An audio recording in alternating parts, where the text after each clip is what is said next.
Hello everybody, welcome back to the HardReset.Info channel. In today's video, I'll show you how to update firmware on a Corsair M65 RGB Ultra.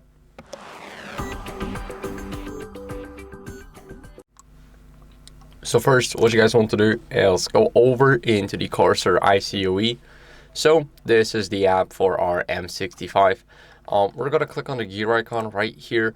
And as you guys can see here, we have the device settings. So we're not going to click software settings, but go to device settings and make sure to select your M65 RGB Ultra if you have more devices from Corsair.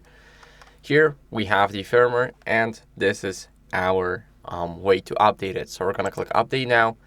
As you guys can see, quit other applications controlling your PC hardware. So Gigabyte RGB Fusion, Asus Armor Crate, MSI Center. And we want to make sure that we connect device into our system, not through the USB hub or a dock. Now, we don't want to unplug the device during the update process. And now we're going to click Got It.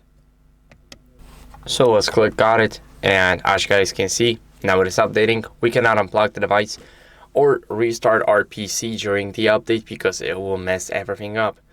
As you guys can see, it is updating, and soon it should be ready to use. So now we can go over, click on the gear icon, click check for updates, and we are on the latest version. So this is how you guys can easily update your firmware. I hope this video was helpful. If it was, then leave a like, subscription, and a comment, and I'll see you in the next one. Bye.